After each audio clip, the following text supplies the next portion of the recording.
Bismillahirrahmanirrahim. Assalamualaikum warahmatullahi wabarakatuh. Alhamdulillah hamdan katsiran thayyiban mubarakan fi kama yuhibbu rabbuna wa yarda. Asyhadu an la ilaha illallah wahdahu la syarika lah wa asyhadu anna Muhammadan abduhu wa rasuluh sallallahu alaihi wa ala alihi wa man sara ala nahjih wa tamassaka bi sunnatihi ila yaumiddin wa sallama tasliman katsira. Ya ayyuhalladzina amanu taqullaha haqqa tuqatih wa la tamutunna illa wa antum muslimun. Amma ba'da, alhamdulillah, puji syukur kehadiran Allah Subhanahu wa taala. Allah Subhanahu wa taala senantiasa dan tidak akan pernah berhenti mencurahkan nikmatnya kepada seluruh makhluknya. Terutama nikmat yang sangat besar adalah nikmat iman, nikmat Islam, nikmat sunnah, nikmat kesehatan, nikmat waktu luang, dan masih banyak lagi nikmat Allah Subhanahu wa taala. Wa in ta'uddu ni'matallah la tuhsuha. Jika kamu menghitung nikmat Allah, niscaya kamu tidak akan dapat menghitungnya. Dan alhamdulillah di malam ini, di tanggal 26 Jumadil Akhir 1447 Hijriah, 16 Desember 2025 Masehi, insyaallah kita melanjutkan pelajaran kita di dalam pembahasan matan Salasatul Usul. Dan tidak lupa juga kita bersalawat kepada Nabi kita tercinta, yakni Nabi Muhammad sallallahu alaihi wasallam. Ikhwani fid din wa akhwati fillah, azakumullah. Ini adalah pertemuan kita yang ke-10 di dalam pembahasan matan ini. Alhamdulillah, di pekan yang lalu kita telah menyebutkan wa anwa'ul ibadah, macam-macam atau bentuk-bentuk ibadah allati amarallah biha, yang mana kita diperintahkan untuk hal yang demikian, itu untuk beribadah kepada Allah, mislul Islam wal iman wal ihsan. Di antara ibadah tersebut disebutkan oleh muallif di sini rahimahullah taala Islam, iman dan ihsan. Wa minhu du'a, dan di antaranya doa wal khauf, takut, rasa takut, wal raja, rasa harap, wa tawakkal, yaitu tawakal, berserah diri kepada Allah, war raghbah, itu rasa takut kepada Allah, war rahbah, yang tadi cinta, war rahbah itu rasa ada yang semisal dengan khauf dan raja tetapi lebih mendalam lagi. Wal khusyuk yaitu menghinakan diri, menghadirkan hati ketika beribadah kepada Allah. Wal khasyah, ini rasa takut, yang mana yang tadi ada 3 rasa takut, khauf, kemudian raghbah, kemudian wal khasyah.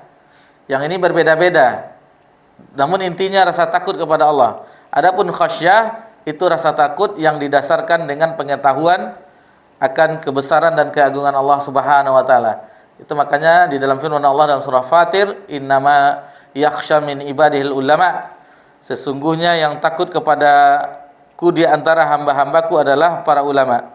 Kemudian wal inabah kembali, yakni taubat. Wal isti'anah yaitu minta tolong. Wal isti'adah meminta perlindungan. Wal istighatsah meminta perlindungan di waktu sulit, di waktu sempit, di waktu terdesak. Wadzabh menyembelih. Wan nazar wa ghairu dzalika min anwa'il ibadah allati amara Allah biha, dan segala bentuk macam ibadah yang mana kita diperintahkan Allah untuk beribadah kepadanya. Kulluha lillahi ta'ala, dan semuanya itu adalah untuk Allah, hanya untuk Allah Subhanahu wa ta'ala. Wa dalilu qaulu ta'ala wa annal masajida lillahi fala tad'u ma'allahi ahada, dan sesungguhnya masjid-masjid itu, tempat sujud ibadah itu hanya milik Allah, dan janganlah berdoa kepada Allah, beribadah kepada Allah bersama Allah di dalamnya. Faman sarafa minha syai'an li ghairillah fahuwa musyrik. Barang siapa yang memalingkan ibadah kepada sesuatu selain Allah, maka dihukumi oleh para ulama dengan orang yang melakukan kesyirikan. Kemudian dihukumi juga dengan kafir karena telah beribadah kepada selain Allah. Wad dalilu qaulu ta'ala, dan dalilnya adalah firman Allah, wa may yad'u ma'allahi ilahan akhar la burhana lahu fihi fa inna ma hisabuhu inda rabbih. Dan janganlah dan bagi siapa yang beribadah berdoa kepada bersama Allah ilahan akhar, sesembahan yang lain, la burhana lahu bihi fa inna ma hisabuhu inda rabbih, yang tidak ada petunjuk atau kejelasan dari hal yang demikian, dan sesungguhnya perhitungannya, hisabnya di sisi Rabb-Nya. Innahu la yuflihul kafirun. Sesungguhnya orang-orang yang kafir itu tidak pernah beruntung. Tidak pernah beruntung orang-orang yang kafir. Kemudian kita masuk pembahasan, sebagaimana kita sebutkan, pembahasan tentang Islam, iman dan ihsan kita pending dulu, kita tunda dahulu. Itu kita akhirkan nanti di pembahasan ketika membahas hadis Jibril. Hadis Jibril yang masyhur, insyaallah di situ nanti akan kita bahas, atau sebelumnya juga dibahas tentang rukun iman, rukun Islam, tentang ihsan, 3 tingkatan dalam Islam. Nah, di situ insyaallah kita bahas. Alhamdulillah di pekan yang lalu kita telah membahas tentang doa. Di antara ibadah tersebut doa, dan mungkin pembahasan kita di pekan yang lalu itu cukup bagi kita hanya untuk mengulang. Karena adapun nanti bagaimana adab-adab berdoanya itu insyaallah kita telah mengetahuinya. Adab-adab dalam berdoa, bagaimana dimulai dengan ta'awudz, kemudian memuji Allah, kemudian salawat kepada Nabi, menengadahkan tangan, menghadirkan hati, menghadap kiblat dan seterusnya, bersuci, itu diantara adab-adab berdoa. Lalu dengan menggunakan asmaul husna wa sifatul ulia, disebut nama-nama Allah yang Maha Indah, lalu kita minta. Ini diantaranya. Lalu menghindari hal-hal yang membuat doa kita tidak dikabulkan, seperti makanan yang haram, minuman yang haram, pakaian yang haram. Meskipun seseorang itu telah berusaha berdoa, tetapi hal yang dikonsumsi, yang diberikan terhadap jasad dan keluarganya itu sesuatu yang diharamkan, maka mana mungkin doanya dikabulkan oleh Allah Subhanahu wa taala. Taib. Alhamdulillah, dalilnya telah kita bahas, dan di sini muallif membawakan ad-du'a mukhul ibadah. Juga kita telah jelaskan bahwasanya kalimat mukhu, kata mukhu itu sanadnya dhaif. Adapun yang sahih adalah ad-du'a huwal ibadah. Kemudian muallif membawakan firman Allah dalam surah Ghafir. Surah Ghafir atau juga dikenal dengan surah Al-Mu'min. Jadi kalau kita mempelajari umulul Quran, itu terkadang di mushaf itu berbeda, ada menulis Ghafir, ada Al-Mu'min. Seperti surah At-Taubah, ada yang menyebutnya surah Al-Bara'ah dan seterusnya. Kalau di sebagian mushaf surah Al-Isra ditulis dengan surah Bani Israel. Nah, jadi ini tentang penamaan surat-surat dalam Al-Quran. Itu disiplin ilmunya namanya ulumul Quran. Dijelaskan apa-apa saja nama surat-surat itu, nama lainnya. Seperti Al-Fatihah itu banyak namanya.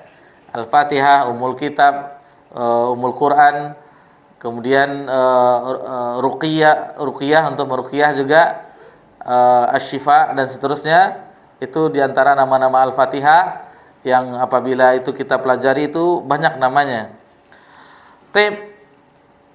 Kemudian kita masuk ke pembahasan berikutnya, wa dalilul khaufi qauluhu ta'ala. Dalil dari khauf adalah firman Allah Subhanahu wa taala, fala takhafuhum wa khafuni in kuntum mu'minin. Janganlah takut kepada mereka, takutlah kepadaku jika kamu benar-benar orang yang beriman. Masyarul muslimin wal muslimat rahimani rahimakumullah. Ayat yang baru saja kita bacakan adalah potongan di dalam surah Ali Imran ayat 175. Jadi kita lihat ayat lengkapnya supaya kita memahami lebih jelas apa maksud dari ayat tersebut. Jadi ini potongan dari ujung ayat fala takhafuni wa fala takhafuhum wa khafuni in kuntum mu'minin.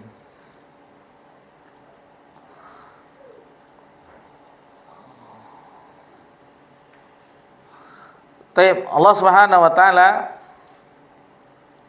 berfirman,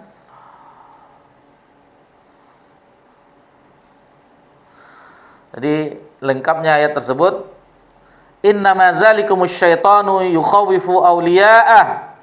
Sesungguhnya mereka itu tidak lain hanyalah setan yang menakut-nakuti kalian dengan kawan-kawannya, yakni yang meneror, yang membuat takut. Nah, itu pekerjaan setan dan bala tentaranya. Jadi kalau ada orang menakut-nakuti umat, ini sudah bekerja sama dengan setan. Seolah-olah pasukan yang mempunyai kekuatan dan keperkasaan. Nah, jadi menakut-nakuti. Lalu Allah Subhanahu wa taala berfirman, "Fala takhafuhum wa khafuni in kuntum mu'minin." Karena itu janganlah kalian takut kepada mereka, tetapi takutlah kepadaku, kepada Allah, jika kalian benar-benar orang yang beriman. Jika syaitan, disebutkan oleh Hafiz Ibnu Katsir rahimahullah taala, jika syaitan datang menggoda, menakut-nakuti kita dengan ilusinya, jadi kita dihembus-hembus dengan rasa takut, maka bertawakallah kepada Allah. Jadi solusinya bertawakal kepada Allah dan mohon perlindunganlah kepada Allah. Karena sesungguhnya aku pasti, kata Allah, mencukupi kalian dan menolong kalian dari mereka. Jadi Allah Subhanahu wa taala berfirman di ayat yang lain, "Alaisallahu bikafin abdah." Bukankah Allah cukup untuk melindungi hamba-hambanya? Wa yukhawwifunaka billadzina min duni. Nah, jadi dan mereka menakut-nakuti dengan sesembahan selain Allah, sampai akhir ayat dalam surah Az-Zumar. Jadi ini bagaimana keadaan orang-orang yang bersekutu dengan setan, menjadi tentara setan, menakut-nakuti kaum muslimin. Dan Allah Subhanahu wa taala menyebutkan di akhir ayat dalam surah Ali Imran tadi, ayat 175, "Fala takhafuhum wa khafuni in kuntum mu'minin." Jadi jangan takut kepada mereka, itu hanya ilusi, kebohongan-kebohongan yang mereka ciptakan sendiri. Ini biasanya di media juga orang menakut-nakuti umat, beginilah dan seterusnya. Ini tidak boleh. Rasa takut, khauf di sini, sebagaimana di pertemuan kita sebelumnya kita telah singgung, ini termasuk dari rukun ibadah yang 3. Khauf, roja, dan mahabbah, kesempurnaan tersebut. Semakin sempurna rasa khauf, semakin sempurna roja, rasa harap, dan semakin sempurna rasa cinta kepada Allah, maka ibadah yang diamalkan, yang dilakukan, yang ditegakkan itu semakin sempurna. Takut adalah, ini definisinya, adalah rasa gundah. Itu rasa gundah, yaitu dengan adanya reaksi atas munculnya kekhawatiran. Itu rasa takut. Rasa kekhawatiran akan terjadi sesuatu yang akan membahayakan, kemudian menghancurkan atau menyakitkan. Itu rasa takut yang disebutkan definisinya. Jadi Allah melarang kita, orang-orang yang beriman, takut kepada setan dan tentara-tentaranya. Jadi takut hanya kepada Allah Subhanahu wa taala. Pembagian rasa takut itu ada dijelaskan oleh para ulama kita. Di sini Syekh Muhammad bin Shalih Al-Utsaimin rahimahullah taala membaginya, rasa takut itu ada 3. Rasa takut ada 3. Yang pertama yaitu takut yang tabiat, wajar. Takut tabiat wajar, yang wajar, kejadian yang kita takut sebagai manusia. Takut dengan binatang buas, takut dengan adanya banjir yang besar, takut dengan ada api, kebakaran, itu tabiat, wajar. Tidak mungkin ada api kita tetap saja di ruangan, tidak, tentu kita lari, takut.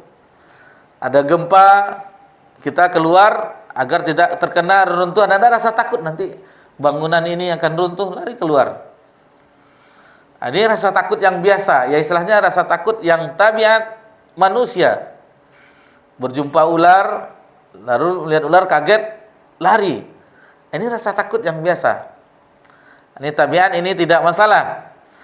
Sebagaimana Allah Subhanahu wa taala pernah menyebutkan tentang rasa takut ini yang ada di hati Nabi Musa alaihissalam. Dalam surah Al-Qasas ayat 18 Allah Subhanahu wa taala berfirman, "Fa asbaha fil madinati khaifan yataraqqab."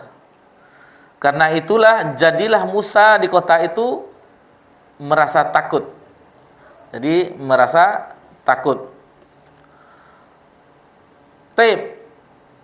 Kemudian yang kedua, sebelum kita masuk yang kedua, rasa takut yang kedua, rasa takut ini ada yang terpuji dan ada yang tercela. Yang terpuji adalah apabila rasa takut itu, misalnya rasa takut kepada Allah akan membuat kita takut bermaksiat kepada Allah. Ini terpuji. Terpuji.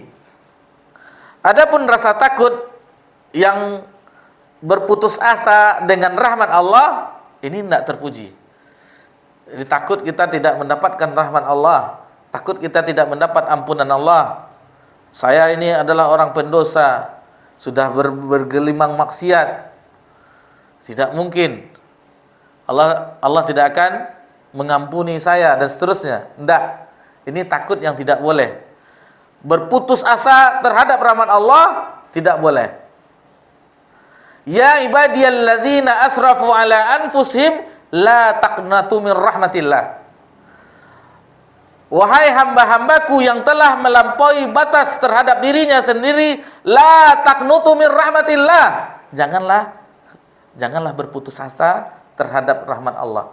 Innallaha yaghfiru dzunuba jami'a. Sesungguhnya Allah mengampuni seluruh dosa, hatta dosa syirik. Allah ampuni jika seseorang itu bertobat. Bertobat dari dosa syirik, Allah akan ampuni. Ustaz, kan Allah tidak ngampuni. Innallaha la yaghfiru ayyushraka bih wa yaghfiru ma duna dzalika liman yasha. Itu kalau wafat dalam keadaan membawa dosa syirik. Tetapi selagi masih hidup, nyawa masih ada di badan kita, belum melewati kerongkongan, maka apapun dosa, sebesar apapun dosa, itu Allah ampuni. Tidakkah kita bercermin dengan para sahabat radhiyallahu anhum ajmain?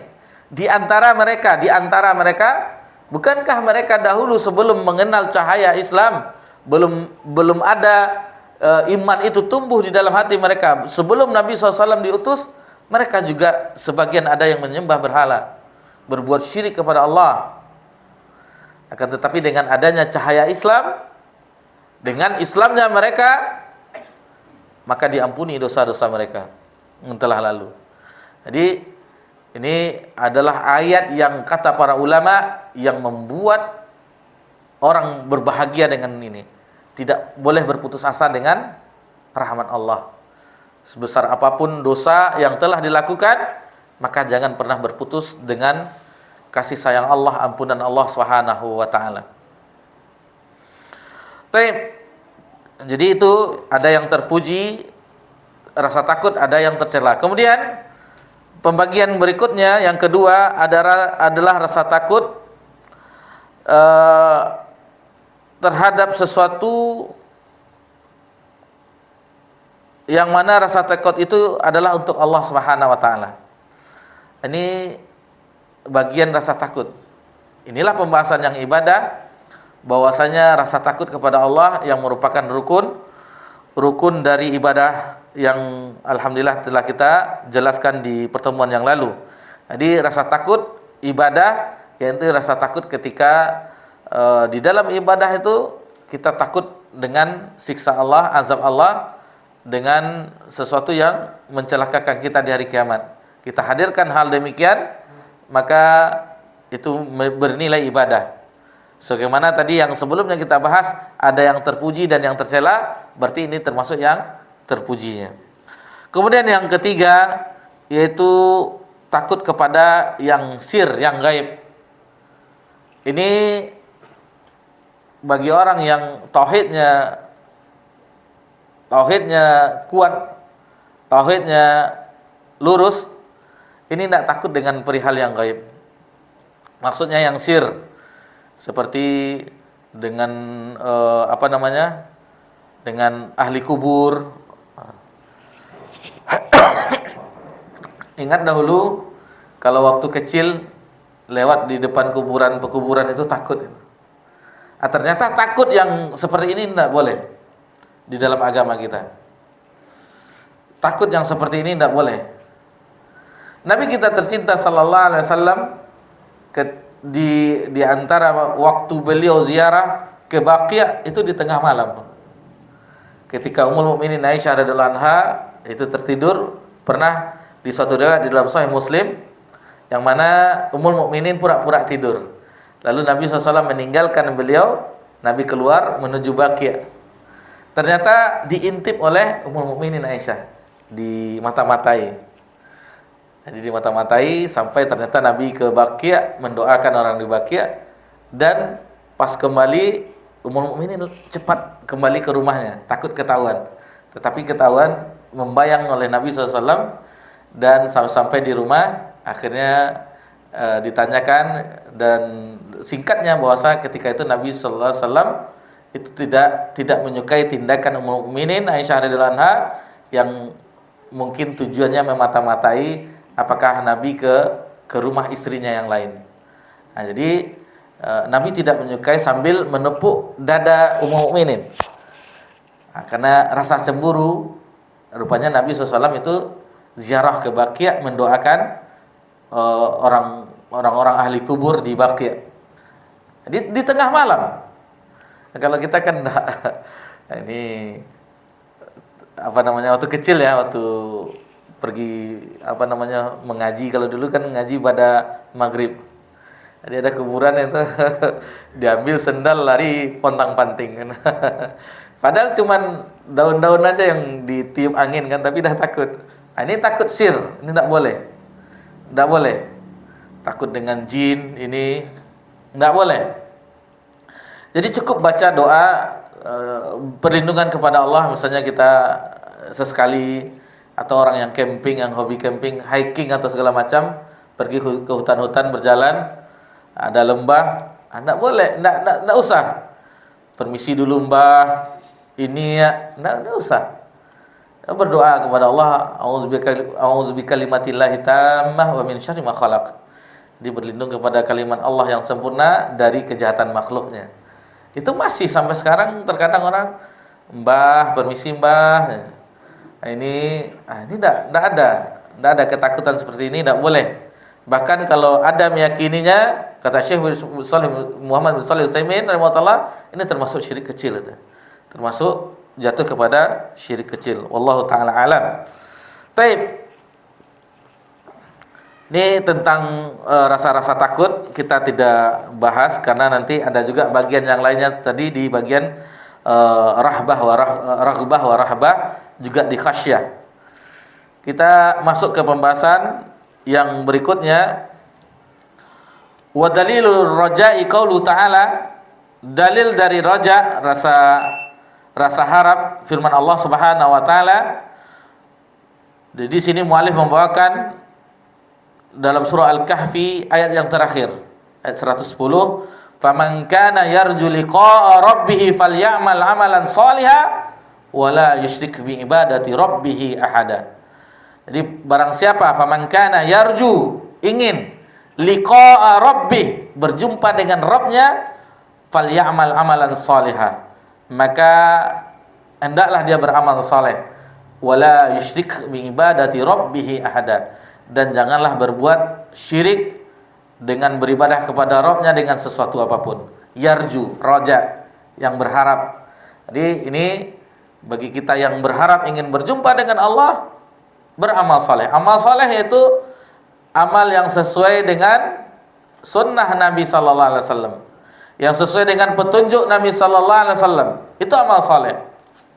Adapun yang tidak sesuai dengan contoh Nabi SAW itu bukan amal soleh. Jadi amal soleh itu sesuai dengan apa yang diajarkan oleh Nabi kita tercinta, yang dicontohkan, yang telah diamalkan oleh Nabi sallallahu alaihi wasallam. Kemudian di sini keikhlasan, wala yusyrik, jangan berbuat syirik. Di sini ada keikhlasan. Jadi di ayat ini terkumpullah syarat dari ibadah. Itu yang pertama ikhlas, di wala yusyrik bi ibadati rabbi ahada, itu dalilnya. Kemudian falyamal amalan salihah, itu sesuai dengan sunnah Nabi SAW. Jadi di ayat faman kana yarju liqa'a rabbih falyamal amalan salihah wala yusyrik bi ibadati rabbih ahada, itu merupakan dalil dari syaratnya diterimanya ibadah. Itu ikhlas dan ittiba, itu meneladani, mengikuti Nabi sallallahu alaihi wasallam. Jadi kalau kita perhatikan tadi, macam-macam ibadah, penulis membawakan rata-rata di bagian ini adalah sampai wal istighasah wazabhu wa nazar, itu baru tidak termasuk amalan hati. Maksudnya amalan hati yang tok. Jadi semua yang disebutkan mulai dari khauf, raja, khusyuk, inabah dan seterusnya, itu amalan hati semuanya. Lebih ditekankan dengan amalan hati di sini. Karena amalan hati itulah amalan yang utama dan yang berat. Yang berat. Karena hati berbolak-balik, susah mengontrolnya. Adapun badan itu tergantung hati mau membawanya kemana.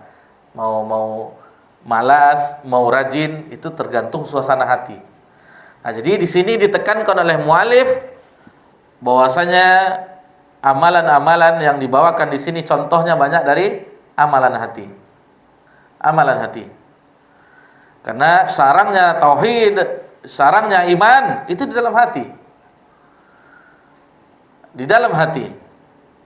Jadi betapa seolah-olah ini menyebutkan, mengisyaratkan kepada kita bahwasanya kita harus perhatian dengan amalan hati.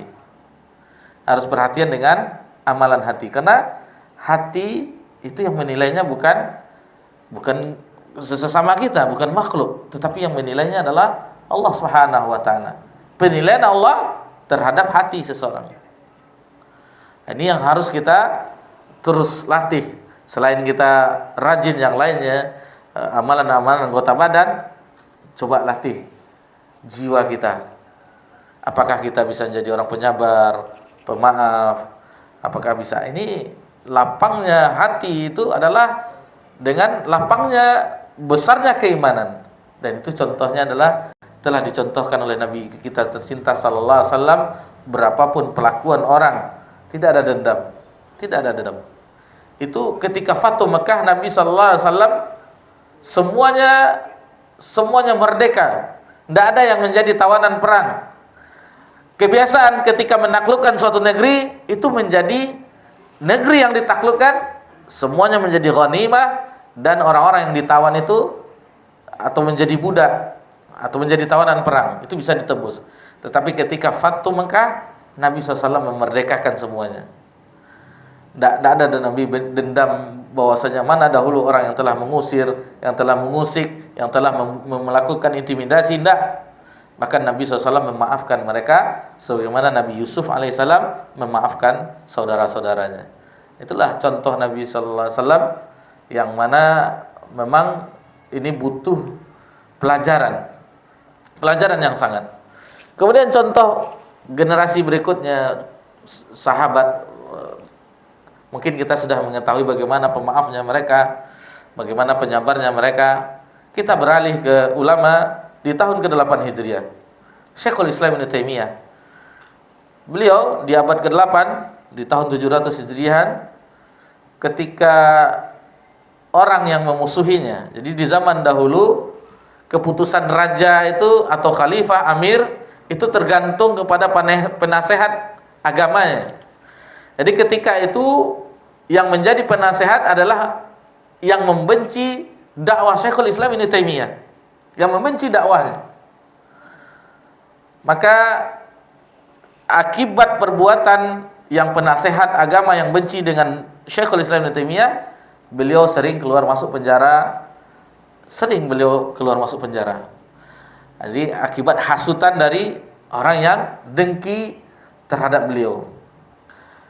Kemudian ada di suatu kejadian, dan ini dikabarkan oleh murid beliau sendiri, yaitu Al-Imam Ibnu Qayyim rahimahullah ta'ala, ketika orang yang menyebabkan dia masuk penjara ini wafat, dikabarkan oleh Al-Imam Ibnu Qayyim rahimahullah ta'ala,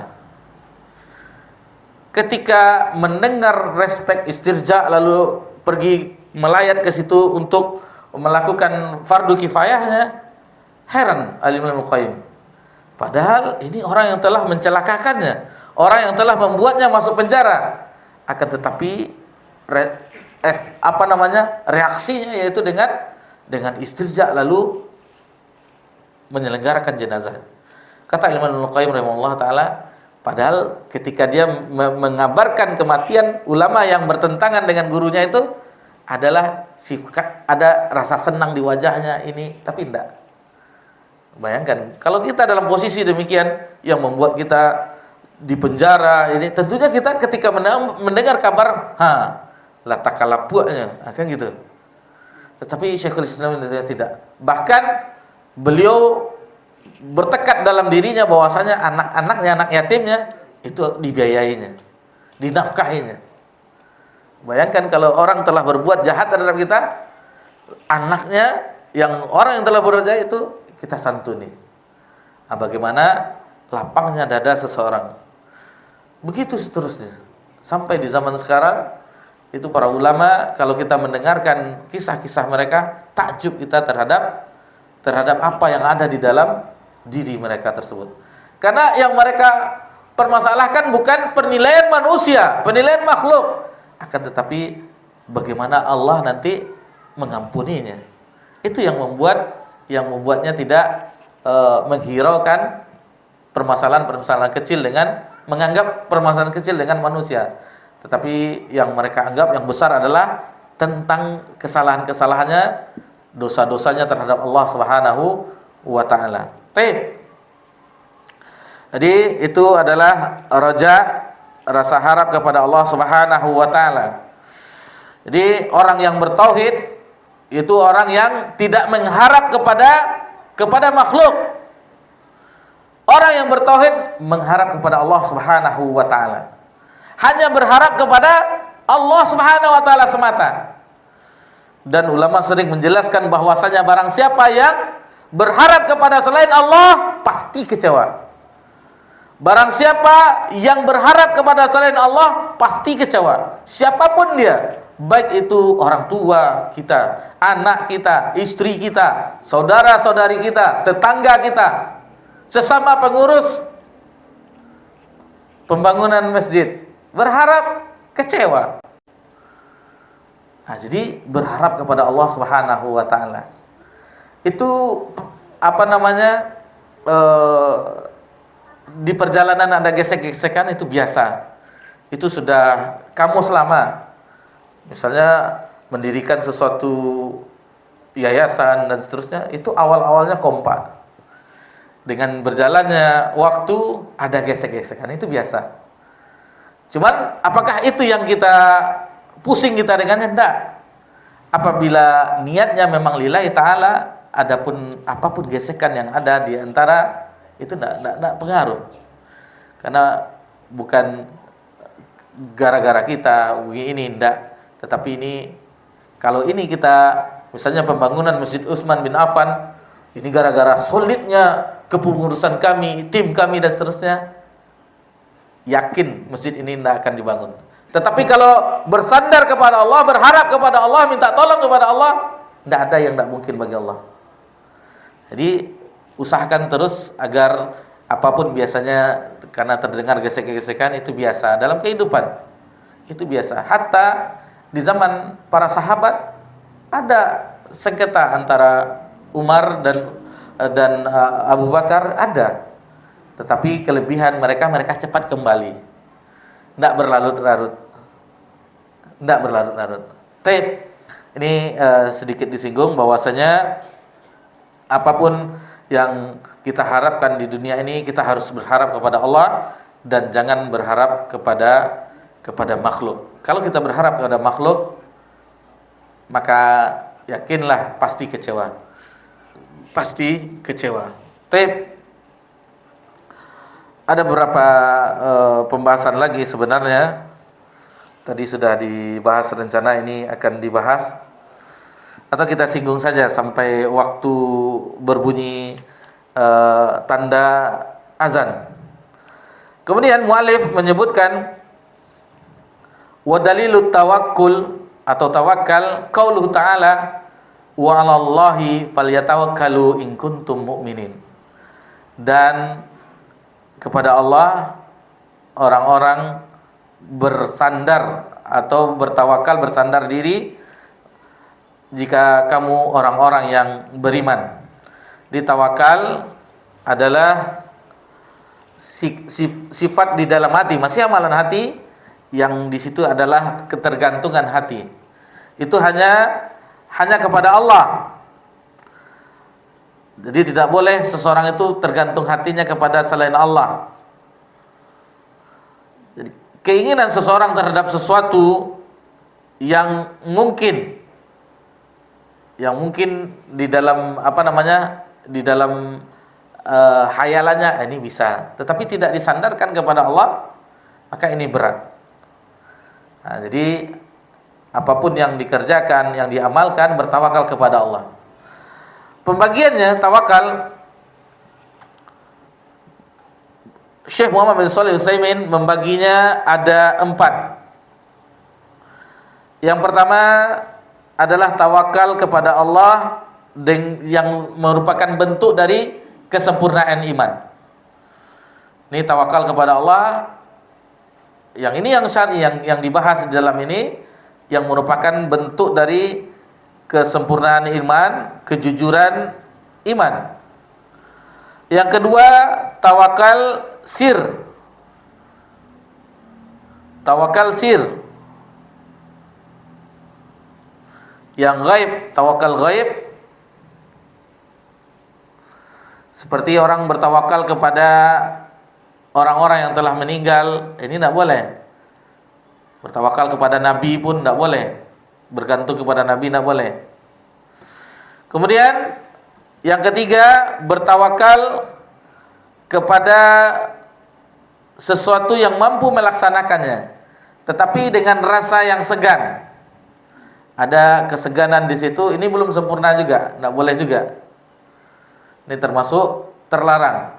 Kemudian yang keempat, bertawakal kepada yang tawakal itu bisa juga namanya wakil, diwakilkan. Tawakal bergantung kepada yang sanggup melakukannya.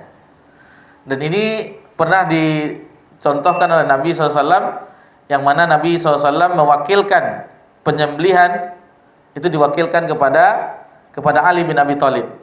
Nah, ini sanggup melakukannya, ini boleh. Jadi yang pertama tawakal kesempurnaan iman, kemudian tawakal sir, misalnya kita bertawakal kita serahkan kepada ahli kubur ini tidak boleh, kepada Nabi atau yang lainnya. Kemudian tawakal yang ada rasa segan di situ, yang ada sungkan di situ, itu tidak boleh. Kemudian tawakal terhadap orang yang mampu melakukan dan benar-benar melakukan, seperti tawakal kita minta tolong kepada orang yang dia sanggup melakukannya. Ini boleh, mewakilkan namanya. Nah, ini boleh. Jadi ada 4 pembagian tawakal, dan tawakal itu hanya sandaran hati itu hanya untuk Allah Subhanahu wa taala. Sedikit kita tambahkan riwayat, teringat bahwasanya ada penyerahan diri kepada Allah Subhanahu wa taala.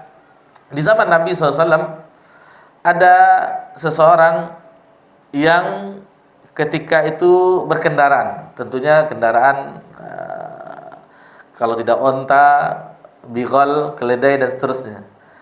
Lalu dibiarkan saja. Setelah itu pergi ke Masjid Nabawi untuk ibadah, dibiarkan. Lalu dia mengatakan, kenapa tidak diikat ontanya? Kenapa tidak diikat? Sesungguhnya bertawakal kepada Allah. Bukan seperti itu tawakal itu. Kata Nabi SAW, yang bertawakal itu adalah diikat ontanya dahulu, baru bertawakal kepada Allah. Begitu juga kita berkendaraan, misalnya roda 2 yang sering dicuri orang, jadi sudah dikunci ganda, baru bertawakal kepada Allah. Ini enggak, dibiarkan saja, tawakal kepada Allah. Allah yang jaga kendaraannya. Pas keluar dari masjid, enggak ada lagi. Dipinjam sama orang kan. Ini tawakal itu ada sebabnya, ada sebabnya. Ini enggak boleh ini ditinggalkan, diserahkan kepada Allah. Misalnya istrinya hamil, lalu dia dalam rangka dakwahnya, istilahnya metodenya, ditinggalkan istrinya yang sedang hamil, tawakal kepada Allah. Ini tidak boleh. Seharusnya kita mendampingi ketika bersalin. Ini tidak boleh. Jadi tawakalnya bukan kepada Allah, tapi tawakalnya kepada tetangga-tetangga rumah. Tetangga nanti yang ngurus. Ini tidak boleh. Tapi ini alhamdulillah ada 3 pembahasan ibadah, macam-macam ibadah, yaitu rasa takut, khauf, raja, harap, dan tawakal. Jadi kita hanya mengulang-ulang sedikit, tidak memperdalamnya. Kalau diperdalam mungkin satu macam ibadah, satu pembahasan, tidak kelar dia. Ini ingat-ingat, mengulang kembali bahwasanya ini adalah termasuk ibadah yang mana tadi itu adalah ibadah-ibadah hati semuanya. Ibadah-ibadah hati yang harus kita perbaiki. Baik. Demikian yang bisa kita pelajari di kesempatan malam hari ini. InsyaAllah di pertemuan yang akan datang kita lanjutkan pembagian ibadah berikutnya di antara macam-macam ibadah, sehingga kita mengetahuinya, tentunya dengan mengetahuinya memperbaikinya ibadah kita, terutama ibadah hati yang dicontohkan oleh penulis, karena kita masih sibuk dengan ini, sibuk dengan pembahasan yang lain misalnya, tetapi kita sibuk dengan masalah kotoran-kotoran hati kita. Jadi kita mulai membersihkannya. Mudah-mudahan Allah Subhanahu wa taala senantiasa melindungi kita, memberikan kita hidayah, dan Allah Subhanahu wa taala menjauhkan kita dari hal-hal yang dimurkainya. Wassallallahu ala nabiyyina Muhammad sallallahu alaihi wasallam wa ala alihi washabbihi ajmain walhamdulillahirabbil alamin. Wassalamualaikum warahmatullahi wabarakatuh.